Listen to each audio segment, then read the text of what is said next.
하나님을 찬양하고 예배할 수 있게 해주셔서 주님 감사합니다. 우리가 그 주님의 사랑을 알 수 있도록 도와주시고 그 하나님의 은혜로 우리가 이 예배를 또 드리니 주님께서 주시는 그 사랑과 은혜를 풍성히 누리고 돌아갈 수 있는 우리 친구들과 선생님이 될 수 있도록 주님께서 함께하여 주시옵소서. 모두만 감사드리며 예수님 이름으로 기도드립니다. 아멘.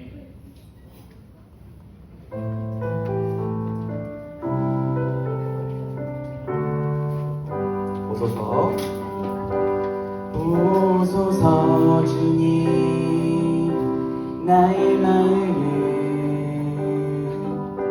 선한 것 하나 없습니다.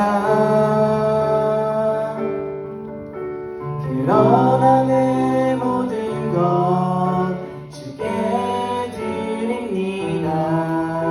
사랑으로 안으시고 날 새롭게 보소서 주님 보소서 주님 나의 마음을 선한 것 하나 없습니다. 그러나 내 모든 것 주께 드립니다. 사랑으로 안으시고 날 새롭게 하소서. 주님 마음 내게 주소서. 내 아버지 주님 마음 내게 주소서. 나를 향하신 주님의 뜻이 이루어지도록 주님 마음 내게 보소서. 주님 보소서. 주님 나의 마음을 선한 것 하나 없습니다. 그러나 내 모든 것 주께 드립니다.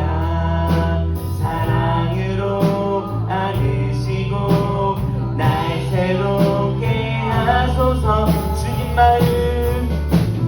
주님 마음 내게 주소서. 내 아버지 주님 마음 내게 주소서. 나를 향하신 주님의 뜻이 이루어지도록 주님 마음 내게 주소서. 내게 사랑을 가르치소서.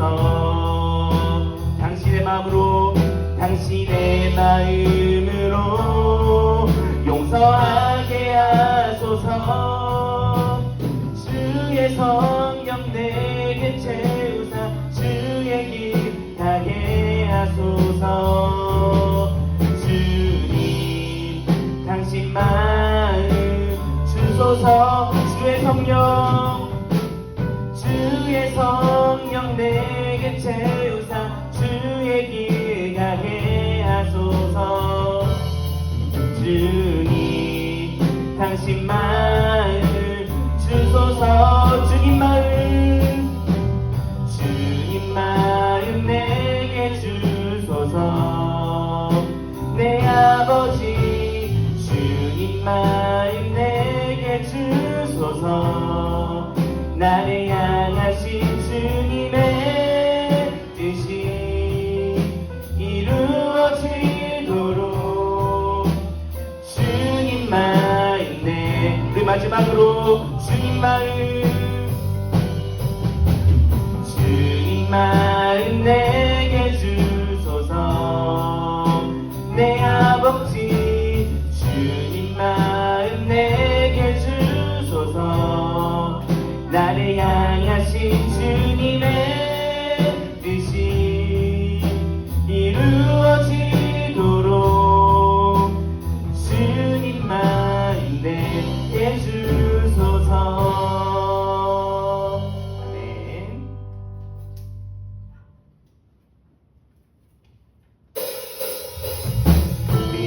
박수 치시면서 우리 기쁜 마음으로 함께 찬양 드리도록 하겠습니다.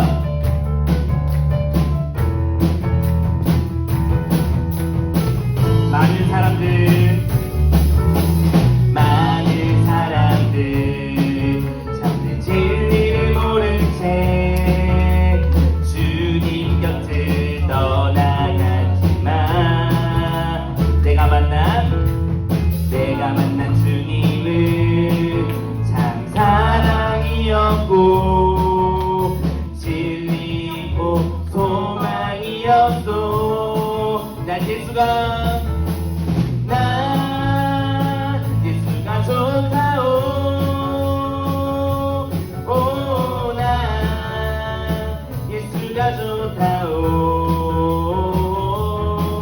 주를 사랑한다던 베드로 고백처럼 난 예수를 사랑한다오. 우리 2절로 무거운 짐진자 다 내게로 오라. 내가 너를 쉬게 하리라. 이게 많이 생명의 길 참 복된 길이라. 항상 내게 들려주셨소. 난 예수가 좋다오. 오, 난 예수가 좋다오.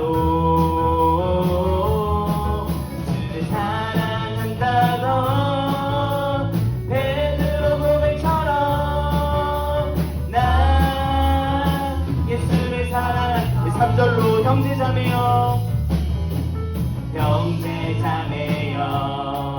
참된 행복을 찾거든 예수님을 만나보세요. 그분으로 인하여 참 평안을 얻으면 나와 같이 고백할 거요. 난 예수가 좋다오. 오, 난 예수가 좋다고.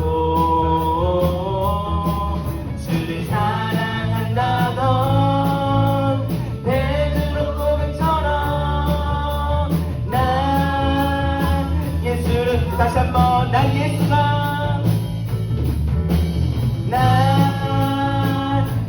좋다오.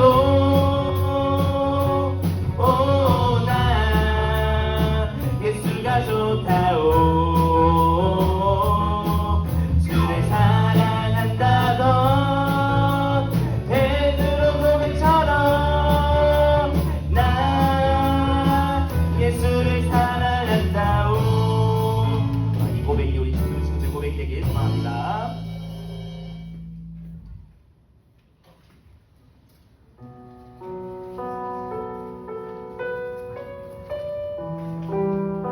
하나님의 은혜를 찬양하기 소망합니다.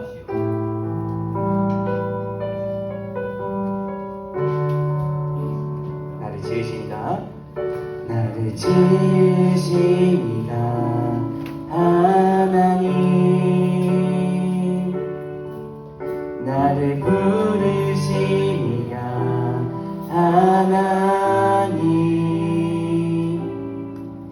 나를 보내시니도 하나님 나의 나 된 것은 다 하나님 은혜라. 나의 달려갈 길 다가도록 나의 마지막 호흡 다하도록 나로 그 십자가 품게 하시니 나의 나 된 것은 다 하나님 은혜라.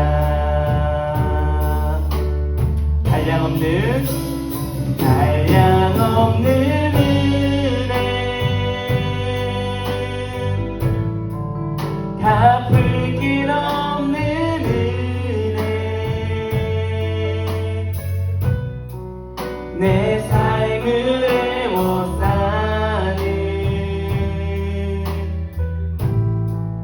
하나님의 은혜 나 주저없이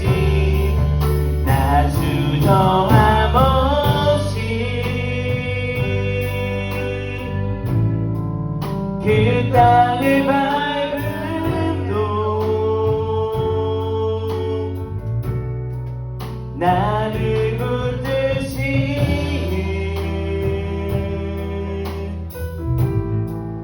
하나님의 은혜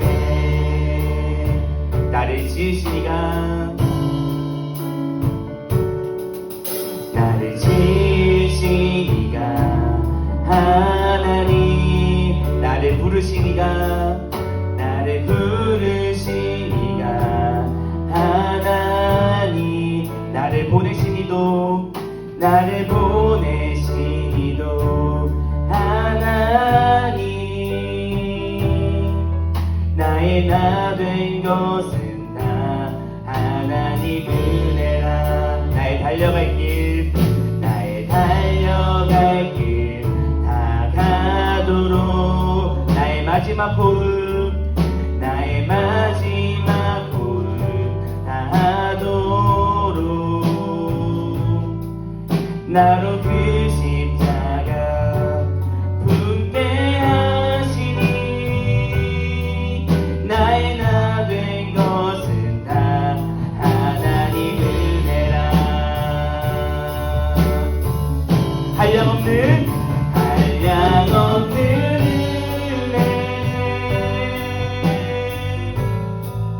갚을 길 없는 은혜 내 삶을 애워싸는 내 삶을 애워싸는 하나님의 은혜 나 주저없이 나 주저함없이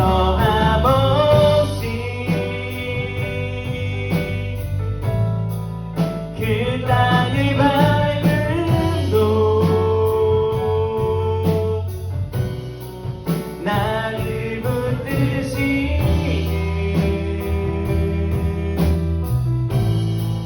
하나 우리 다시 한번 고백하도록 하겠습니다. 한량없는 은혜 한량없는 은혜 갚을 길 없는 은혜 내 삶을 애워싸는 내 삶을 애워싸는 하나님의 은혜 나 주저함없이 그 땅을 밟음도 그 땅을 밟음도 나를 붙드시는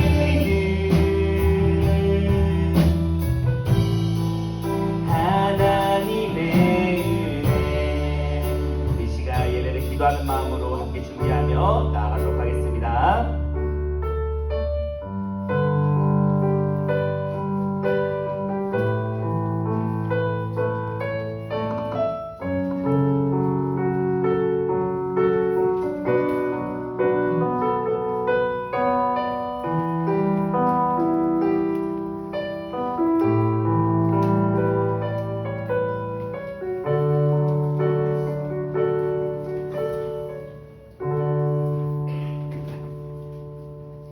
여호와를 경외하며 그의 길을 걷는 자마다 복이 있도다.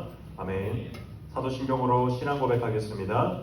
전능하사 천지를 만드신 하나님 아버지를 내가 믿사오며 그 외아들 우리 주 예수 그리스도를 믿사오니 이는 성령으로 잉태하사 동정녀 마리아에게 나시고 본디오 빌라도에게 고난을 받으사 십자가에 못 박혀 죽으시고 장사한 지 사흘 만에 죽은 자 가운데서 다시 살아나시며 하늘에 오르사 전능하신 하나님 우편에 앉아 계시다가 저리로서 산자와 죽은 자를 심판하러 오시리라. 성령을 믿사오며 거룩한 공예와 성도가 서로 교통하는 것과 죄를 사하여 주시는 것과 몸이 다시 사는 것과 영원히 사는 것을 믿사옵나이다. 아멘. 찬송가 9장 드리겠습니다.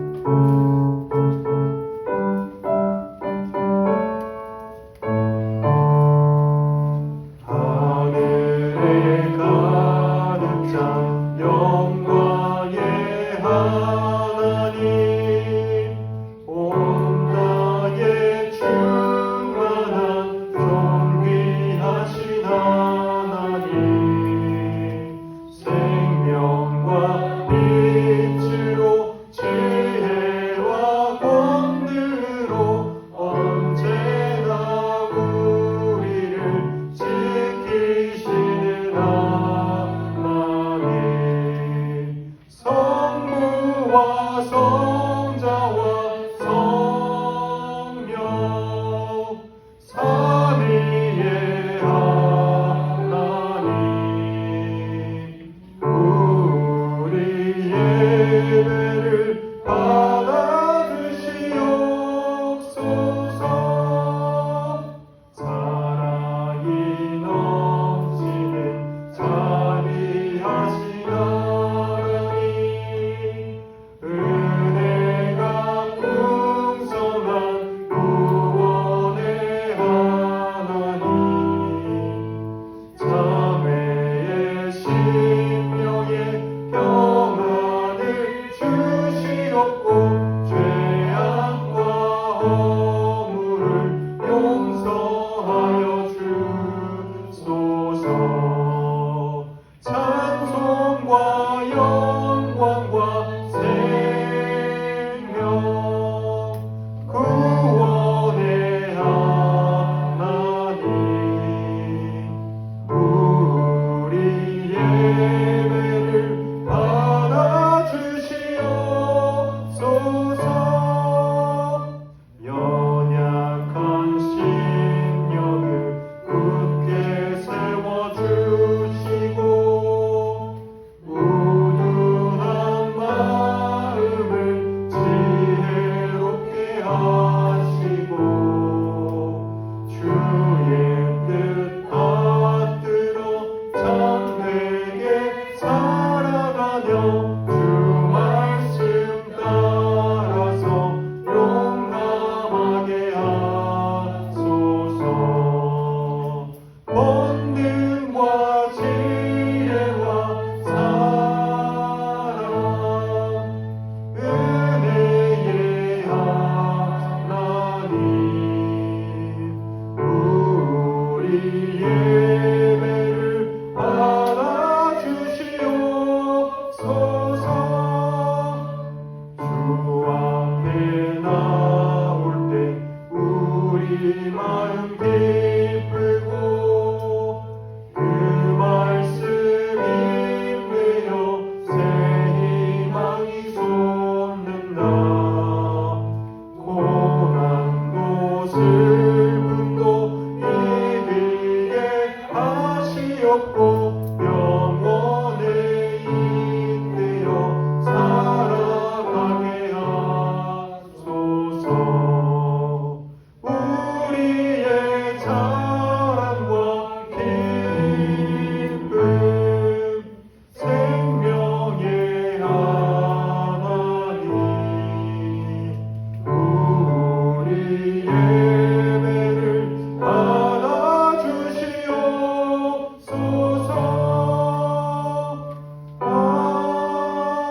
아멘. 오늘 예배를 위해서 황찬율 샤인이 기도하겠습니다. 기도드리겠습니다. 하나님 아버지, 한 주간도 잘 보내고 예배를 허락하심에 감사합니다. 혹시 개인의 사정이 있어 오늘 예배에 참석하지 못한 샤이니들은 다음 주에 꼭 참석할 수 있도록 도와주세요. 한 주간도 저희가 죄를 지었는데 용서해 주시고 저희가 지은 죄를 뉘우치고 깨닫게 도와주세요. 또 저희를 지도해 주시는 선생님들께 은혜를 주시고 말씀을 전하시는 전도사님에게도 은혜를 주셔서 저희 샤이니들이 말씀에 집중하고 하나님과 더 가까이 교제할 수 있게 도와주세요. 감사드리며 살아계신 예수님의 이름으로 기도드립니다. 아멘.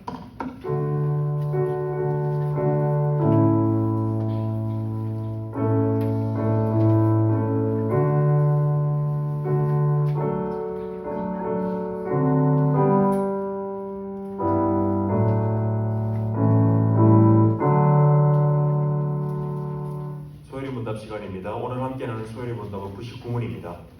제가 문의를 거면 우리 친구들이 답을 해주면 되겠습니다. 99문입니다. 하나님께서 기도의 지침으로 우리에게 주신 규칙은 무엇입니까?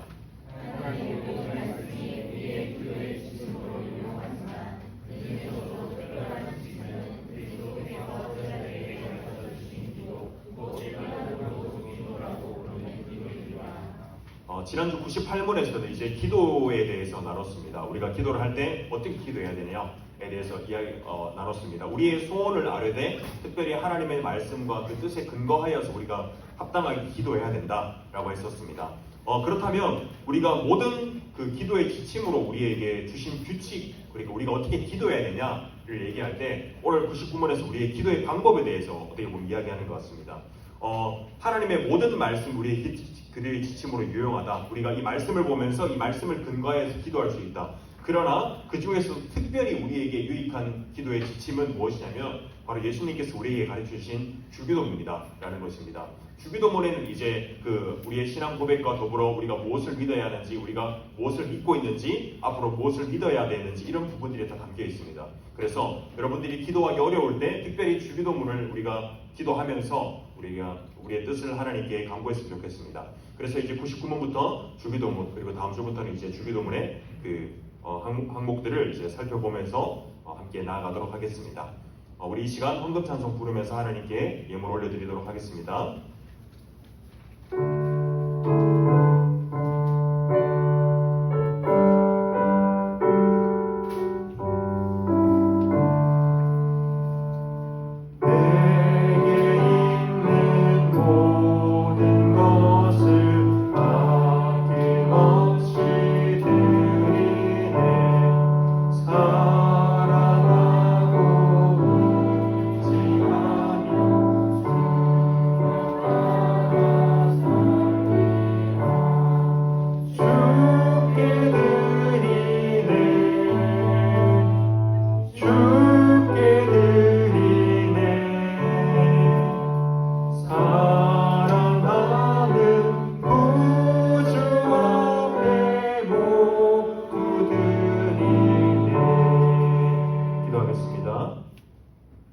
살아계신 하나님 아버지 감사합니다. 주님께 모든 찬양과 영광과 존귀를 올려드립니다. 하나님 우리의 코의 호흡과 생명을 주관하시고 또 인생의 주관자시오 우리 또한 이 만물의 창조주이신 주님을 찬양합니다.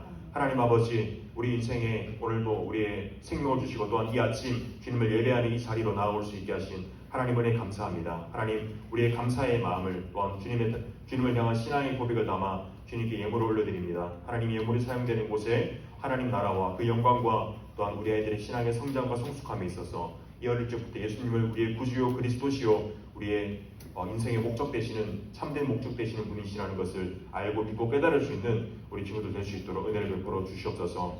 하나님 우리가 이 시간 말씀을 듣고자 합니다. 하나님 우리의 지각이 연약하여 아버지의 말씀을 깨달을 능력이 없사오니 성령 하나님께서 우리에게 그 말씀을 조명하심으로 우리가 말씀을 깨달아 알게 하시고 믿어지는 이 시간 될 수 있도록 은혜를 베풀어 주시옵소서. 감사하고 살아계신 예수님의 이름으로 기도드리옵나이다.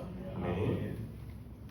우리 이 시간 함께 하나님 말씀 보도록 하겠습니다. 자리에 일어나서 함께 볼 하나님 말씀은 마태복음 18장 21절에서 35절까지 말씀입니다. 신약 성경 30쪽 31쪽에 있습니다.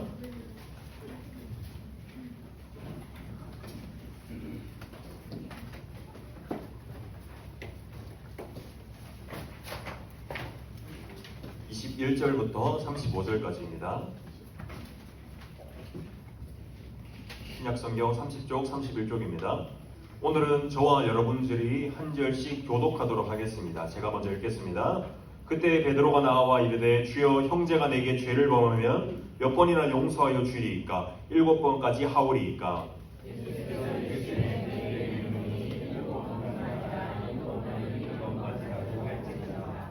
그러므로 천국은 그 종들과 결산하려 하던 어떤 임금과 같으니 갚을 것이 없는지라 주인이 명하여 그 몸과 아내와 자식들과 모든 소유를 다 팔아 갚게 하라 하니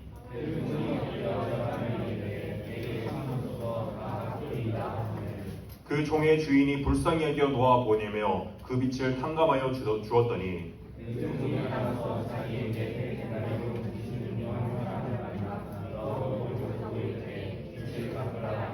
그 동료가 엎드려 간구하여 이르되 나에게 참아주소서 갚으리이다 하되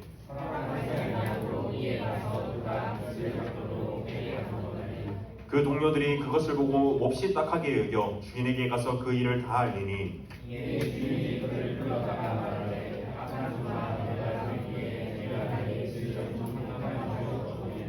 내가 너를 불쌍히 여김과 같이 너도 내 동료를 불쌍히 여김이 마땅하지 아니하냐 하고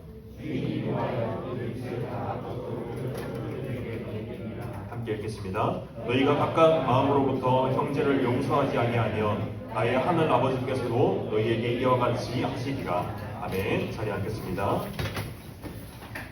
자, 여러분 한 주 잘 지냈습니까? 한 주가 너무 빨리빨리 돌아오죠? 이거 잠깐 좀 적겠습니다.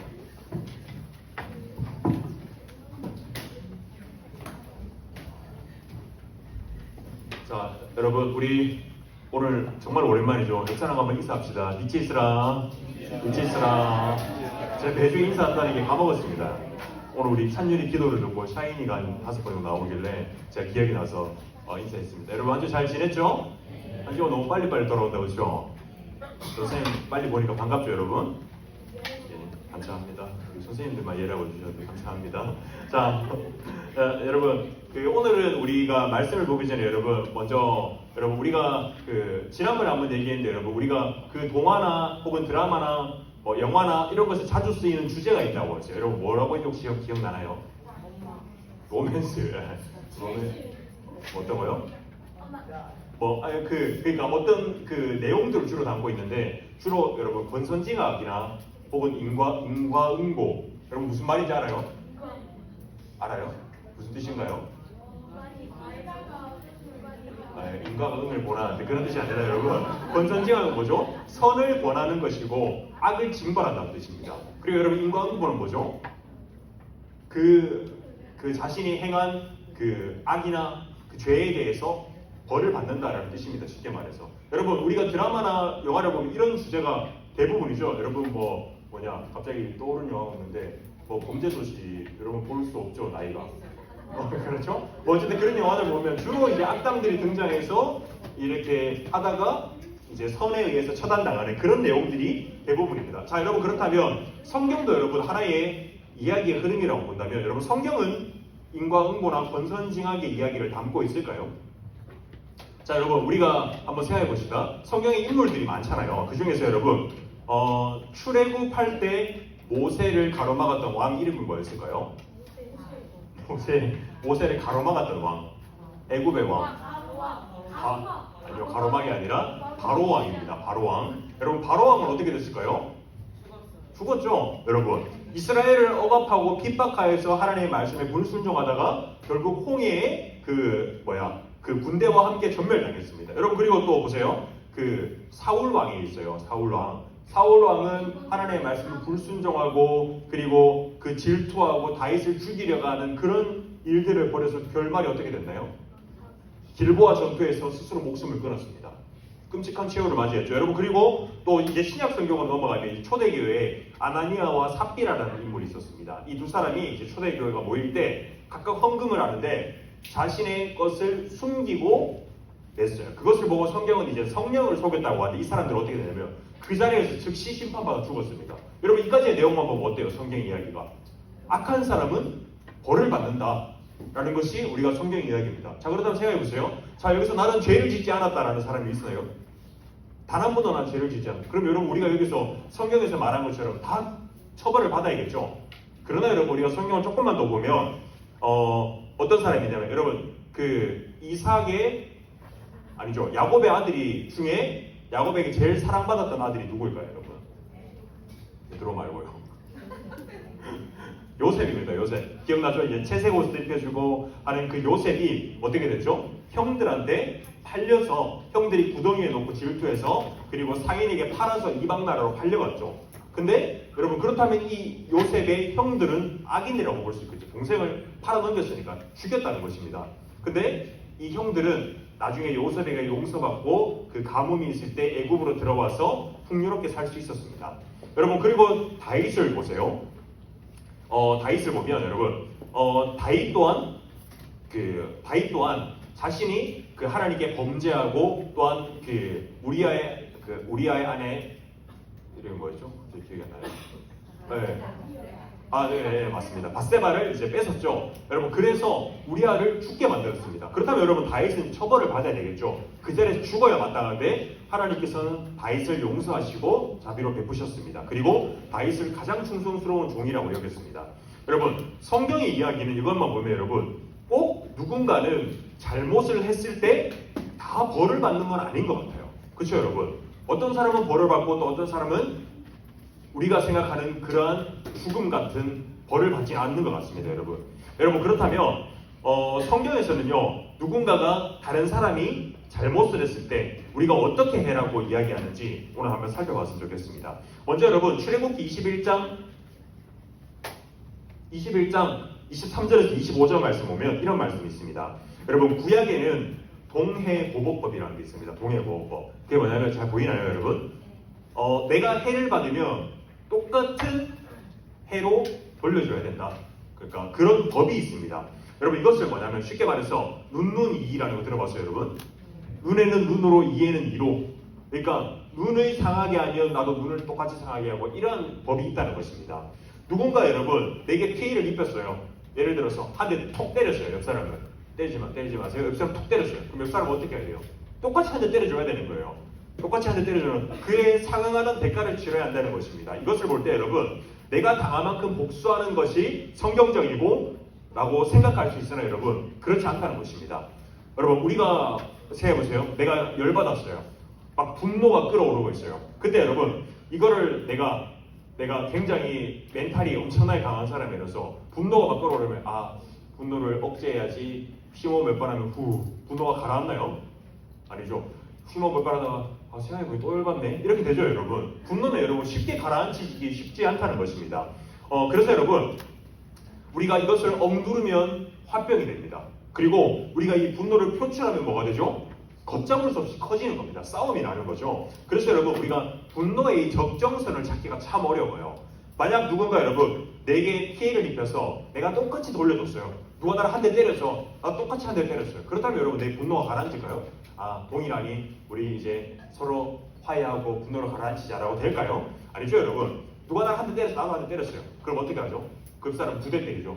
그러면 나는 3대 때리고 4대 때리고 그러다가 막 싸움 나고 이러죠 여러분. 그것처럼 여러분 더 큰 싸움만 날 뿐입니다. 그래서 여러분 이 그 구약의 동해보복법이라고 하는 이 눈이 이것에서 말하는 것은 뭐냐면 인간의 이 원칙은 뭐냐면 인간의 끝없는 보복을 향해 나아가는 것을 방지하는 역할을 하는 법입니다. 복수의 감정을 맡겨둘 경우 우리가 복수하고 분노하는 이 마음에 우리의 감정을 다 맡겨둘 경우 이것이 걷잡을 수 없이 커질 것이지만 그러나 일정한 범위 안에서 멈추도록 선을 긋는 역할을 하는 것 그것이 바로 이 율법이 말하는 출애굽기에서 말하는 동해보복법이라는 것입니다.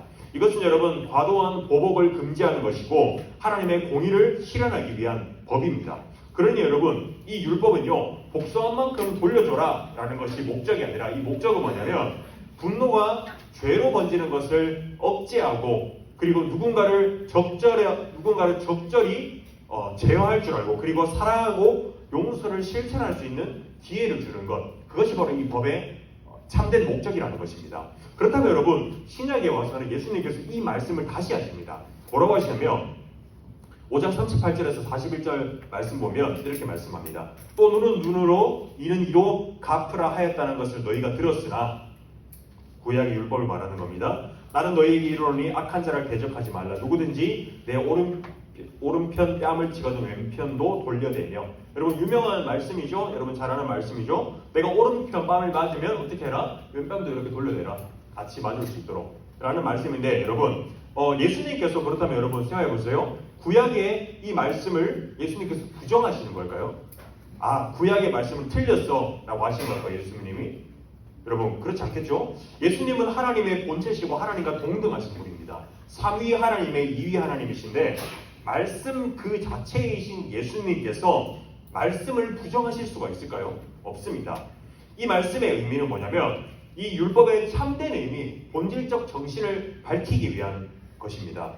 율법이 본래 지향하던 이 하나님의 공의, 사랑, 그리고 자비, 용서를 그리스도 안에서 온전히 드러낸 것이라고 볼 수가 있습니다.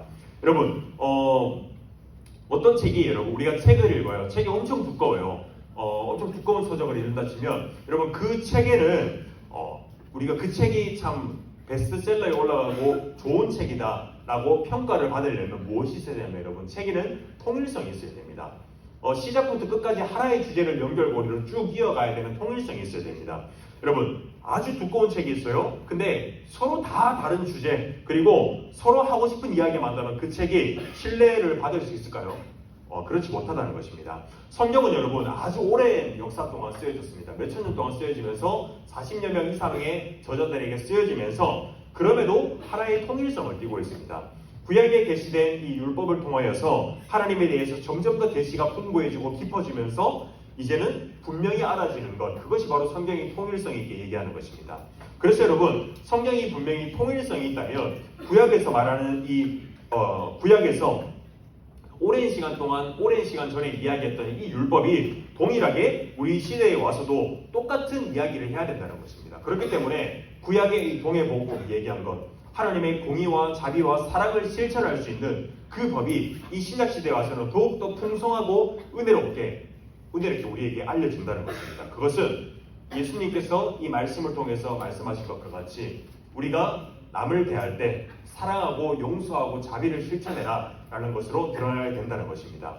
여러분 그러니 여러분 성경은 오늘도 통일성 있게 일관성 있게 우리에게 구약부터 신약까지 쭉 연결해서 말하는 것, 그것은 너희가 하나님의 자녀답게 누군가를 사랑할 줄 알아라 라는 하고 하는 것입니다. 여러분 우리가 오늘 본 말씀에 보면 여러분 베드로의 질문으로 시작합니다. 그 질문은 뭐냐면 예수님을 향해서 베드로가 질문하는데 무엇이라고 얘기하냐면 용서에 대한 질문으로 시작합니다. 예수님께서 제자들에게 사람들을 온유함과 너그러움으로 대할 것을 예수님께서 제자들에게 말씀하셨습니다. 그러자 베드로가 의구심이 생겼습니다. 의문이 생겼습니다. 만약 우리가 어떤 사람을 한없이 용서한다면 우리의 용서가 죄를 범하는 사람들의 죄를 더욱더 가정하는 것이 아닌가? 우리가 그 사람들을 죄를 억제하지 못하는, 그러니까 그 사람들의 죄를 방조하는 역할을 하지 않는가라는 의문이 생겼습니다. 그래서 베드로는 예수님께 질문합니다. 죄를 범한 자들을 우리가 몇 번이나 용서해야 됩니까? 그것이 몇 번이나 용서하는 것이 적절합니까? 라고 물어봤던 것입니다. 여러분 당시에 그 이스라엘 유대 사회는요, 그 율법 선생 랍비들은 뭐라고 했냐면 몇 번까지 용서하라고 했냐면 3번까지 용서하라고 했습니다. 3번까지 용서하고 그 이상은 용서하지 말라. 지금 말로는 손절해라 라고 했습니다. 3번까지만 용서해라. 그러나 여러분 베드로는 그래도 자신이 받은 가르침은 3번이지만 그래도 조금 더 이제 예수님의 가르침을 따르고자 이해는 안 되지만 예수님께 물어볼 때 7번까지 용서를 해야 됩니까? 라고 물어봤습니다. 여러분 7번이라는 숫자는요 상징적인 숫자입니다. 우리가 뭐 하나 둘 셋 다여 7이라는 게 아니라 당시 그 7이라는 숫자는 완전한 숫자, 굉장히 큰 숫자를 뜻하는 것이었습니다. 그래서 여러분 베드로가 이렇게 물어본 것은 베드로는 나름 예수님의 가르침을 받아서 선심을 쓰면서 말한 것이기도 했고, 그렇게 우리가 또 하나 의문을 가진 것은 우리가 예수님께서 말씀하신 것처럼 우리가 다른 사람을 무한정 용서하는 그것이 결코 덕을 세우지는 않는 것 같은데요? 라는 의구심이 있었던 것이 베드로의 질문이었습니다. 이에 대해서 예수님께서 뭐라고 하시죠? 베드로는 7번을 얘기했지만 7번뿐만 아니라 7번은 70번, 총 490번. 그러니까 7이라는 엄청나게 큰 숫자와 그것의 10배인 70배를 곱해서, 그러니까 이 말은 뭐냐면 너희가 7번 용서하는, 그냥 많이 용서하는 것이 아니라 무한정 용서해라. 무한정하게 누군가를 용서해라 라고 예수님께서 말씀하셨습니다.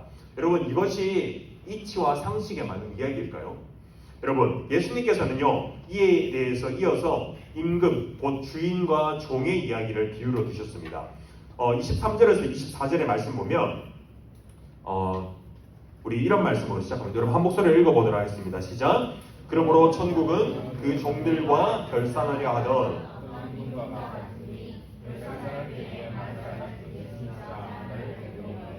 네, 오늘 말씀에 어떻게 시작하냐면 베드로의 질문 다음에 이렇게 시작합니다. 천국은 그 종들과 결산하려 하던 어떤 임금 같으니 한 왕이 있습니다. 이 왕이 종들과 이 재산과 빚이 있는데 이것을 결산할 때였습니다. 그때 그 왕에게 10,000달란트를 빚진 종이 한 명 있었습니다. 이 10,000달란트 빚진 종은 돈을 갚을 능력이 없었습니다. 그래서 주인은 그 종에게 10,000달란트 빚진 종에게 너의 아내와 자녀가 가진 것을 또한 모든 가진 것을 다 팔아서 내게 빚을 갚아라 라고 하였습니다. 여러분 이때 당시에 여러분 우리가 여기서 10,000달란트라고 했는데 한 달란트가 어떻게 되냐면 계산해 보면 한 달란트를 나누면 6,000데나리온이 됩니다. 여러분 여기서 6,000데나리온이라고 했는데 한 데나리온이 여기서 어떤 가격이냐면 노동자의 하루 품삯이라고 볼 수 있습니다. 그래서 여러분 한 달란트를 했을 때 노동자가 반평생을 일해야 몇십 년을 일해야 벌 수 있는 돈이었습니다. 그래서 여러분 이것을 돈으로 환산해 보면 오늘 종이 빌려갔던 10,000달란트는 얼마냐면 계산해 보면 여러분 19만 3천년 동안 하루도 쉬지 않고 일을 해야 벌 수 있는 돈이었습니다. 우리 돈으로 얘기하면 뭐 수천억에 해당한다고 볼 수가 있겠죠. 그래서 여러분 이것은 매우 큰 금액입니다. 상징적인 숫자인데 엄청나게 큰 숫자를 이야기하는 것입니다. 그러니까 도저히 우리가 일을 해서 정상적으로 갚을 수 없는 돈을 종이 빌렸다는 것입니다. 여러분 종은 주인에게 빌었습니다. 싹싹 빌었습니다. 엎드려 빌었는데 기다려주면 내가 갚겠습니다 라고 빌었습니다. 그러자 주인이 이 엄청나게 큰 빚을 지은 종을 보고 긍휼한 마음이 생겼어요. 안타까운 마음이 생겨서 그래 그러면 내가 너에게 19만 3천년 동안 갚아야 될 수천억의 빚을 없애주겠다. 영원으로 만들어주겠다 라고 하고 종을 용서하고 돌려보냈습니다. 여러분 빚을 탕감받은 이 종이 길에 나갔어요. 아주 기분 좋게 나갔겠죠? 나가서 길을 가다 보니 자기에게 빚진 사람을 발견했습니다. 그래서 그 사람의 멱살을 잡고 얘기했습니다. 당장 빚을 갚으라고. 근데 그 사람은 이제 100데나리온의 빚을 졌다고 합니다. 100일 정도의 일을 하면 벌 수 있는 돈이겠죠? 그래서 여러분 그 사람은 기다려주면 갚겠다고 또 빌었습니다. 그러나 여러분 이 빚을 탕감받은 종은 어떻게 했냐면 자기에게 빚을 준 사람에게 그 말을 듣지 않고 오히려 그 사람을 감옥에 넣고 빚을 다 갚을 때까지 내가 못 나온다 라고 감옥에 넣어버렸다는 것입니다. 이 소식을 들은 여러분 주인이 빚을 탕감해준 주인이 종을 불렀습니다. 종을 불러서 말했습니다. 이 악한 종아 네가 나에게 빌기에 내가 이 모든 빚을 없던 것으로 해주었다. 내가 너에게 자비를 베푼 것처럼 너도 이 동료에게 자비를 베풀어야 하지 않겠느냐 라고 말하면서 매우 화가 난 주인 임금은 그 빚을 탕감하여 준 것을 없이 하고 다시 감옥에 넣어버렸다는 내용입니다. 예수님께서 이 비유를 통해서 우리에게 말씀하셨습니다. 그리고 나서 이 35절의 말씀에 이어서 하는 것이 뭐냐면 예수님께서 이렇게 말씀하십니다.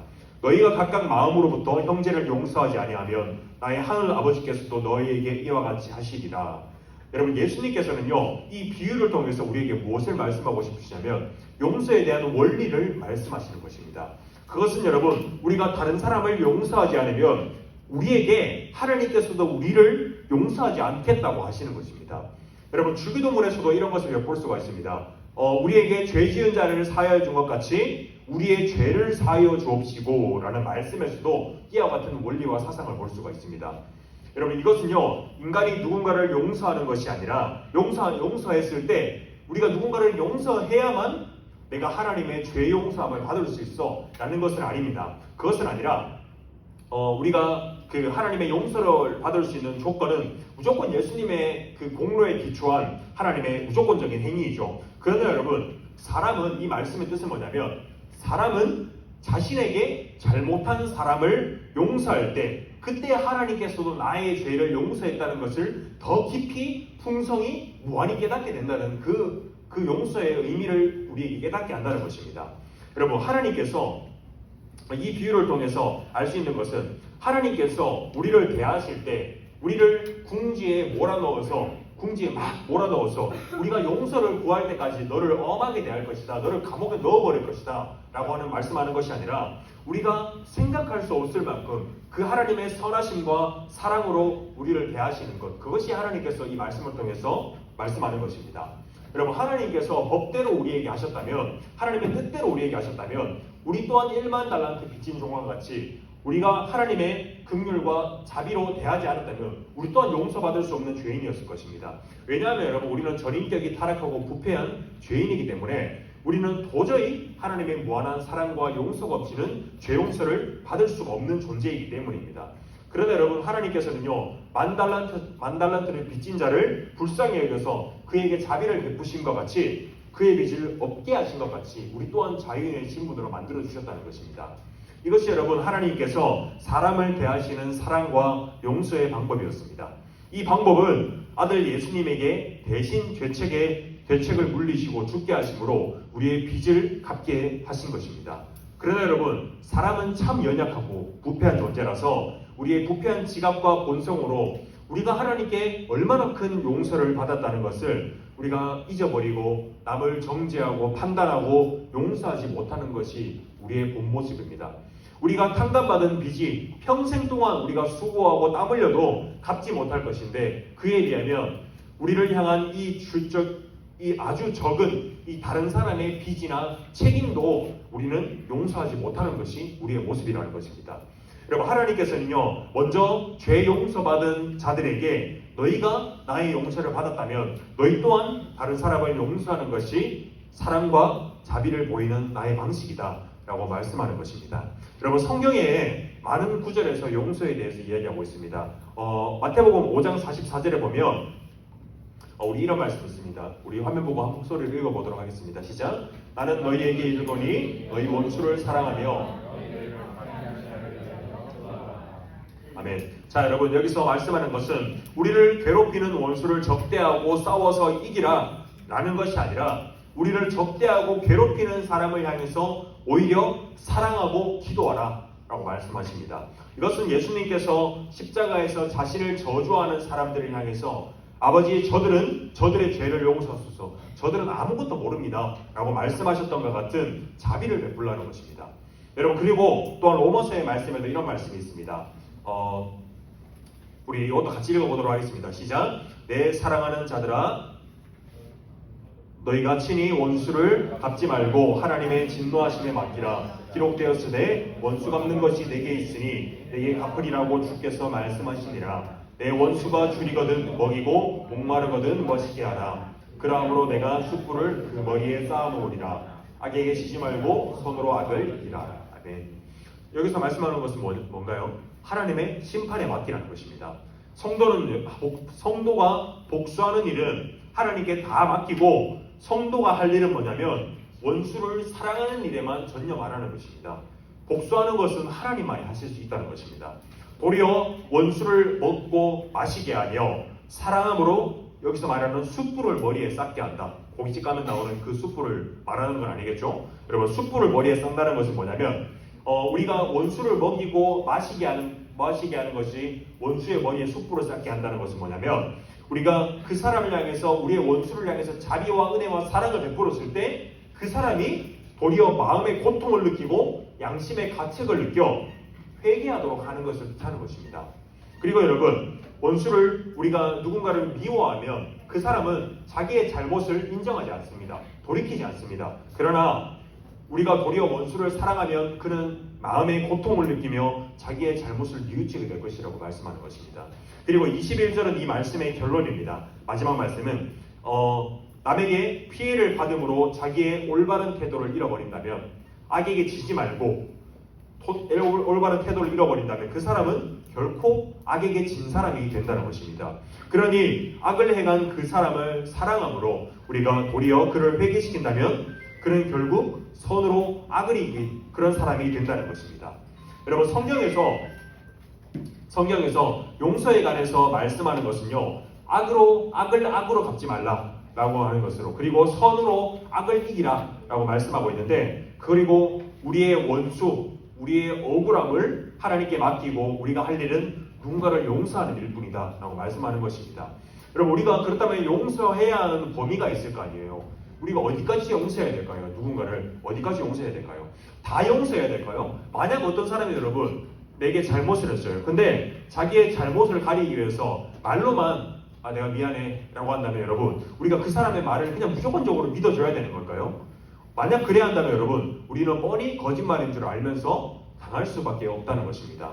그래서 여러분, 어떤 사람이 매번 우리에게 죄를 짓고 해를 가하는데 우리가 말로 용서를 구하면, 즉시 말로 용서를 구하면 우리가 아무 말도 없이 넘어가는 것이 아니라 그것은 우리가 가지고 있는 사리, 분별을 적절히 활용해서 올바른 용서의 방법을 찾아야 된다는 것입니다.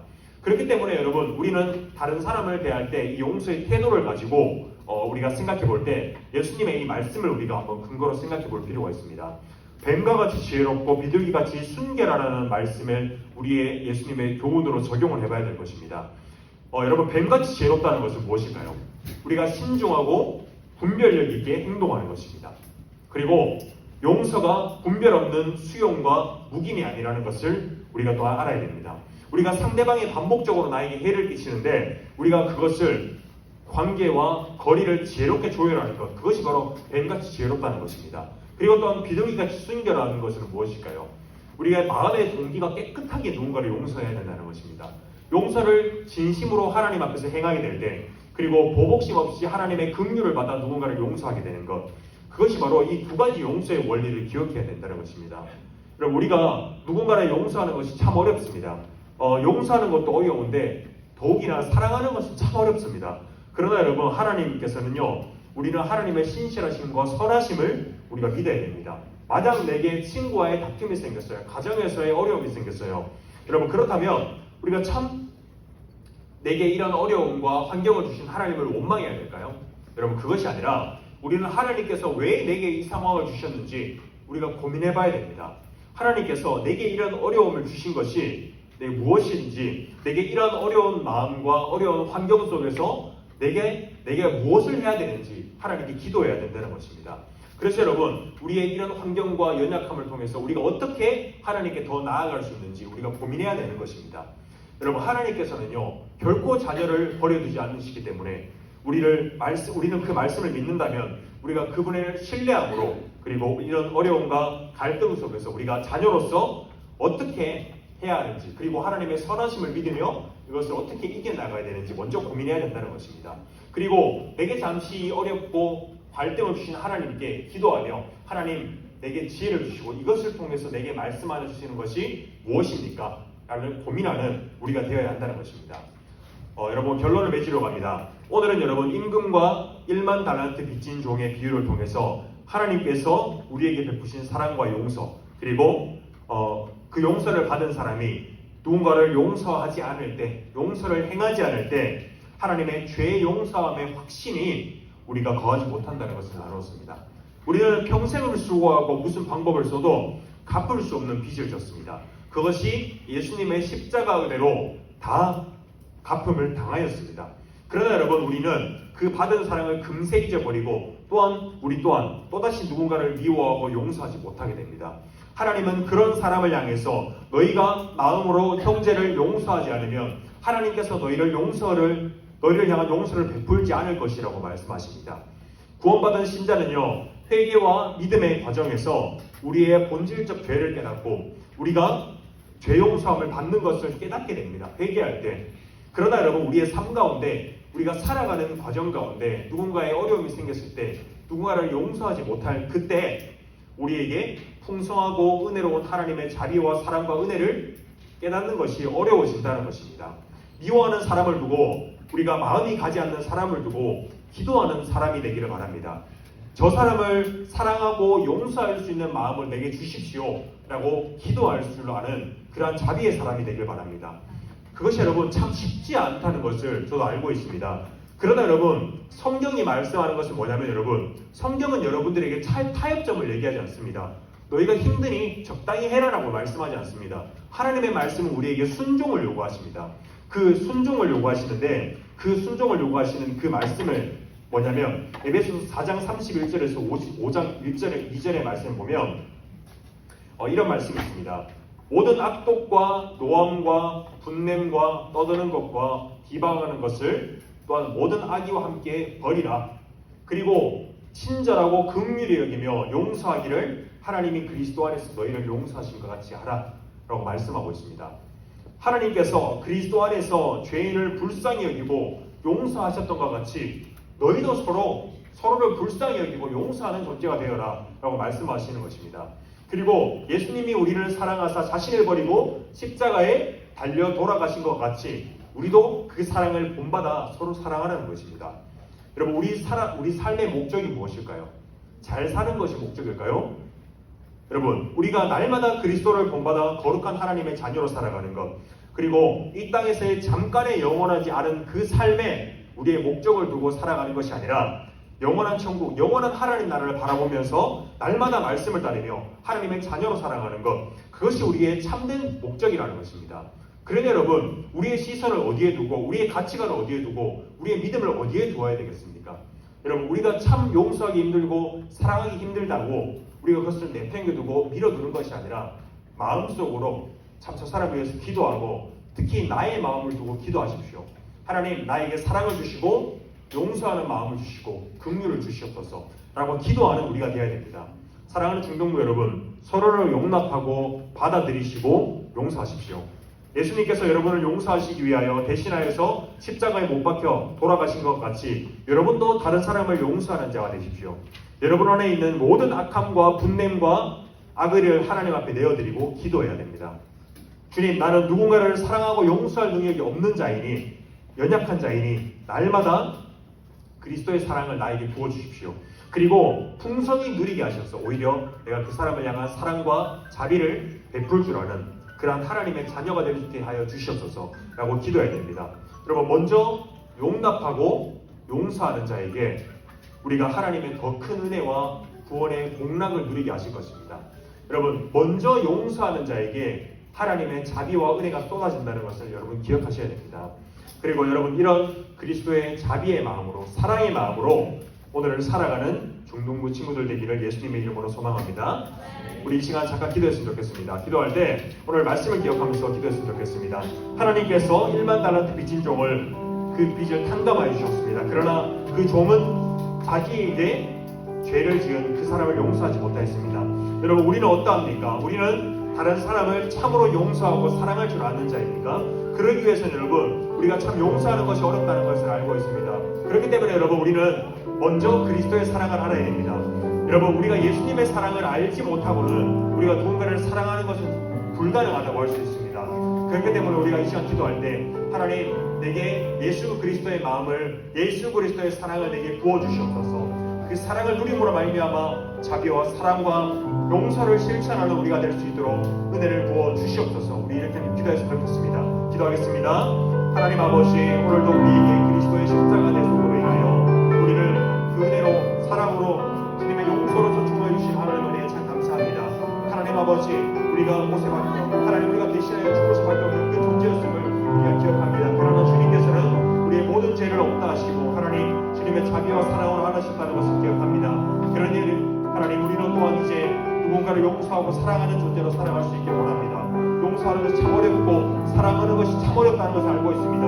그러나 여러분, 우리가 하나님의 용서받은 자로서, 하나님의 사랑받은 자녀로서 하나님 누군가를 사랑하며 용서하며 지내는 자를 살아갈 수 있도록 하나님 우리에게 은혜를 더하여 주시옵소서. 무엇보다 날마다 그리스도를 알아가며 그리스도로 말미암아 풍성한 삶을 살아갈 수 있는 우리 중동부 친구들 될 수 있도록 은혜를 베풀어 주시옵소서.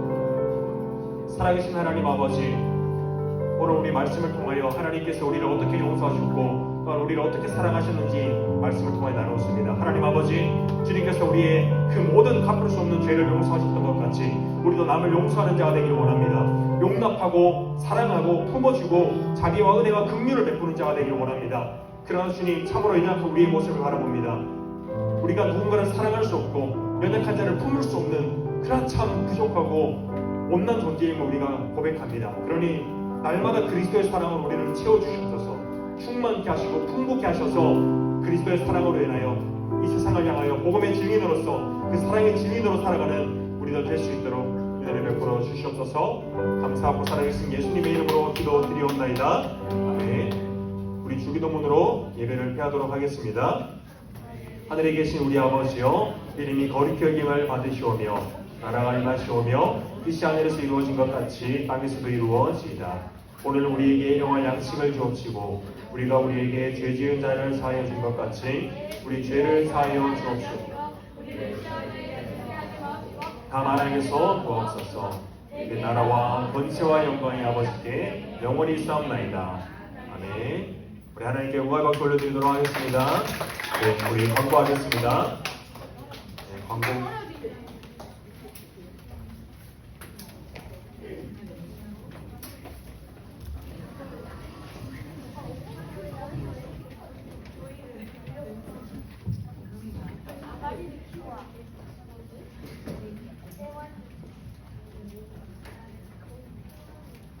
말씀 노트 예배 중 은혜 받은 말씀이나 결단하고 적용할 내용들을 기록해보세요. 상반기 말씀 노트 진행은 7월 6일 주일이에요. 공예배 참석, 2부 공예배에 참석해서 말씀의 은혜를 드려요. 찬양예배, 연합창이나 찬양예배가 6월 22일 주일 오후 예배시 있어요. 한 마음으로 찬양하는 시간이에요. 교훈사경회가 6월 23일 월요일부터 25일 수요일까지 있어요. 함께 참석해서 큰 은혜 드려요.